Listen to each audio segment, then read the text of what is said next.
Hi, I'm Jonathan Douglas. Welcome to the Prop Shop. Today we're going to be building a giant 20-sided dice for some of my fellow Dungeons & Dragons fans. Let's dive right into the build.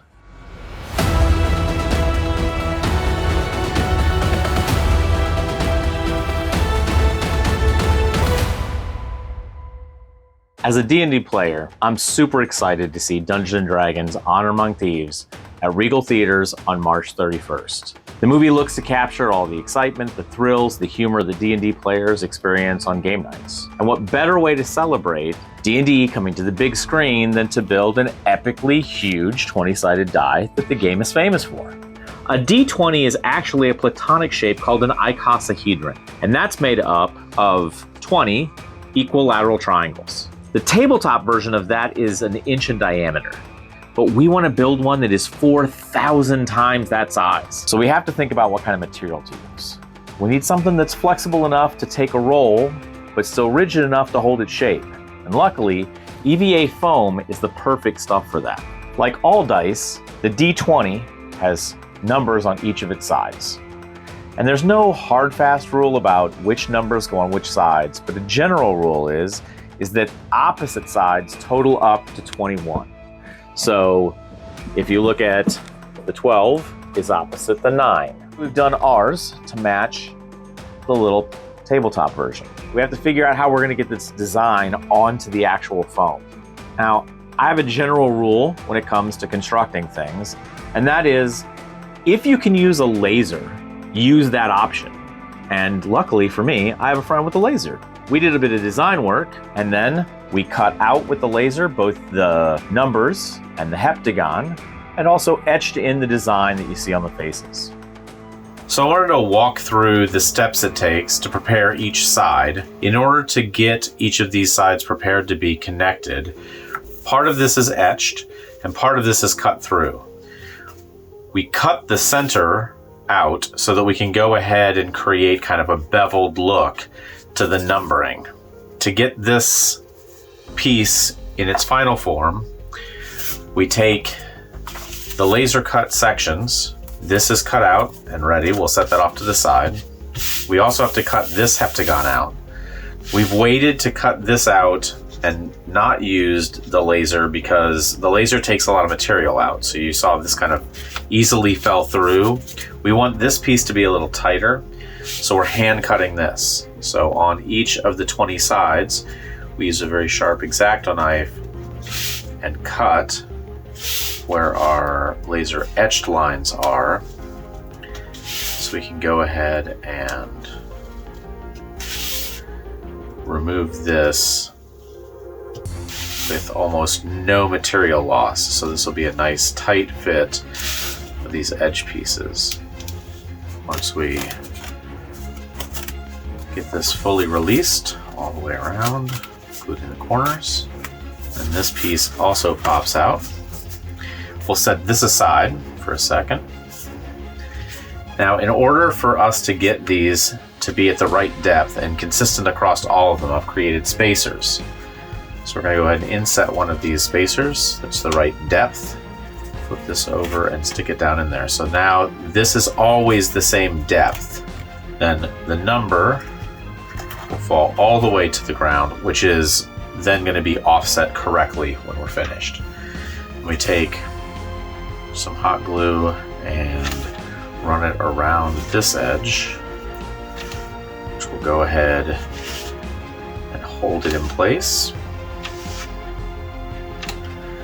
And we'll also go ahead, starting with the narrowest places, and lock that piece in. Now that'll take a second to cool, so we'll set that off to the side.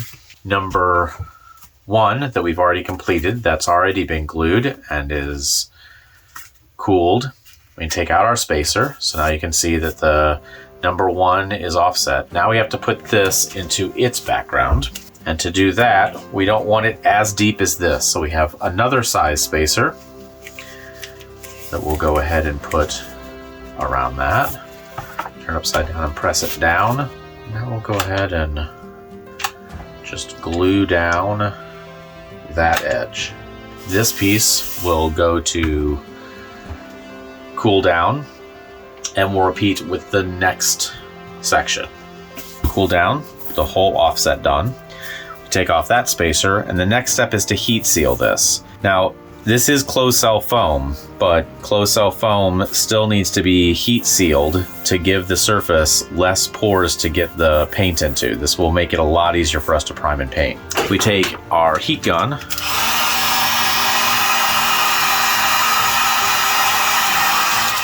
the foam does actually become shiny in the area that you've heat sealed.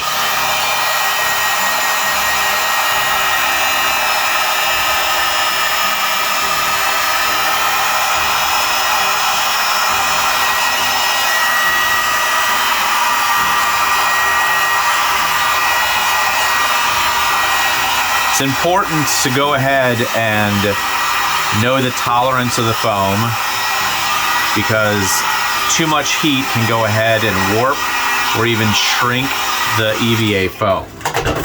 So once that has been heat sealed now it's ready to be cut on the bandsaw to get our 30-degree angles on the edges so that we can go ahead and start assembling the giant D20.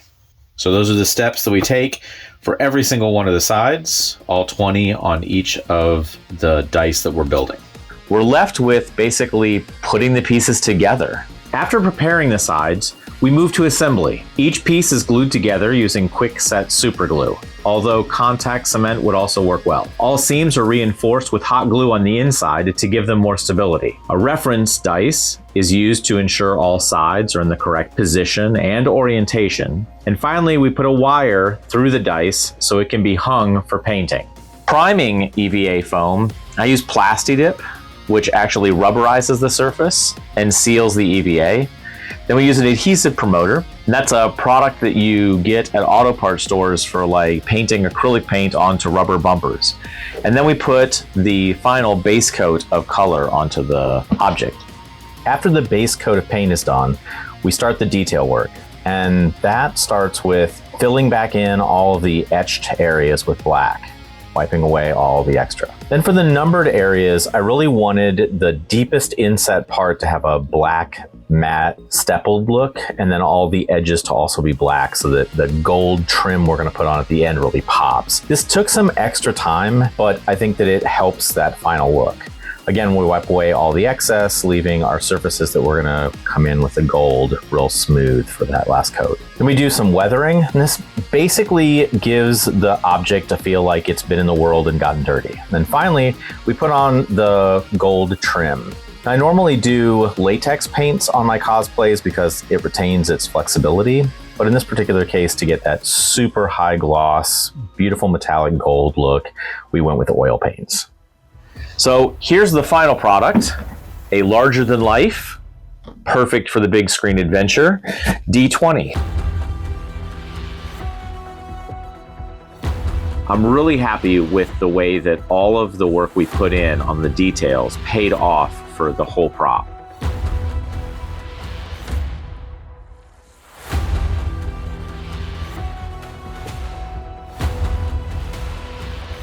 But this dice was never designed to just sit on a shelf somewhere. It was designed to be rolled. So we asked for a little help from our fellow D&D friends to go take this out into the real world and give it a roll. Long story short, I'm on my way to go see Dungeons & Dragons Honor Among Thieves, and we're using this D20 to roll. Let's see how it goes. First, we're rolling for my outfit, and I can't believe we got a natural 20 on the first try. I'm still so obsessed that happened. So 20 was my choice, so I picked my armor. All right, let's go. She's a sea elf. Artificer. He's an investigator. Now all that's left is to put it all together. Thank you for watching, and please join us for Dungeons & Dragons Honor Among Thieves, set to open at Regal Cinemas on March 31st.